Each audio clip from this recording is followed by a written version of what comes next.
Hey, I'm Peter with Austin Underground. Today I'm with Samantha. Alright, I gotta get this question out of the way. Do any girls come up to you and say, "That's my name"? I find that we get more guys that say that's one of their ex-girlfriend's name. I actually had a guy come up to me because he'd heard about our band and he knew I was through somebody else, and he's like, "You're in Samantha, right?" And I was like, "Yeah." And he actually said he wasn't going to come see us play because he had a bad breakup with his girl. She was like, "I can't come see you play until your name's on Samantha." And I was like, well, that's too bad for him, I guess. I don't know. Whatever. But yeah, that's usually, every now and then you get a girl whose name's Samantha, but it's usually a guy who's pissed off at somebody named Samantha. All right, so on that note, we all know that sometimes girls, they inspire us musically. Do you have any songs or do you have any methods of creating music that may or may not be influenced by relationships with girls or bad breakups or something? Yeah, I mean, I'm trying to think of the words to use, but I think when you're drawn to something, a certain band or an element of a band, you relate to it emotionally in some way. And if there's an episode that you went through that was deep in any way, you'll pull that away from whatever you're listening to, and it'll influence you. So yeah, I mean that's all I can say about it, but nothing specific really. Yeah, I mean, lyrically I write from a lot of different places, and it's all personal, and a lot of that does come from relationships. And whether I'm writing about a former relationship, I'm married now, and some of the stuff from the new record is loosely related to my relationship with my wife. So yeah, it does go there sometimes, and we sort of have an interesting relationship. So some of that does come through, whether it's happy or angry or frustrated or whatever. So music to me is always, it's passions. So whatever that passion is, be it anything personal, and relationships fall into that category. So I think it's hard to not let that bleed in at some point.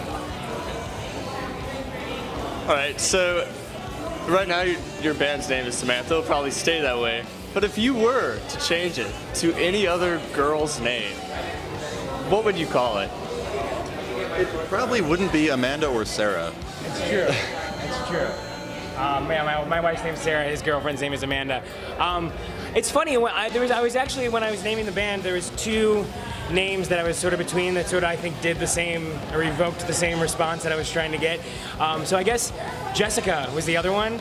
I don't know why, but so I guess that's the answer, because that was the other one that it was either Samantha or Jessica. It's totally Amanda. Yeah, well. It's got the same 80s girl name sort of thing to it. All right, you guys have this new album coming out 1 month from 2 days from right now. Right. So are you guys excited for it? What's up? How do you feel? Yeah, I mean, I think the record's great. We're getting a lot of good response from the single that came out, and we're playing a lot of the songs now live. So people seem to really like it. We really like it, which I think is important. The record release is coming up. It comes out the 21st of April, and the record release is on the 24th in Brooklyn at Cameo Gallery. So yeah, it's gonna be a great show, and we're really excited to kind of get it out into the hands of people. All right, so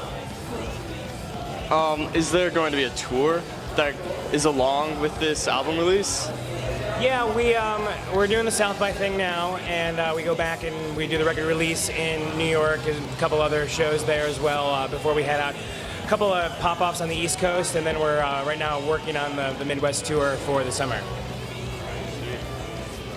No dates yet, but we're working on it. Everything's tentative. It's all floating in the air right now. But yeah, there'll be a tour. There'll be some East Coast and Midwest, eventually West Coast.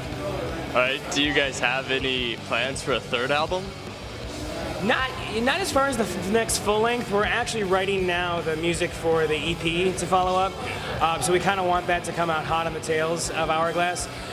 No song names or name for the EP yet, but the songs themselves are already in the works. So look for the EP to follow up the full album sometime this fall. So what is one really big, awesome, amazing thing we can expect from this album? Just a lot of noise. I mean, it's called Hourglass noise. So it's trashy, it's fast, it's loud, it's aggressive. Just kind of all the things that we sort of encompass as a band. All right, well, it was nice talking to you guys. This has been Austin Underground. Check out Samantha.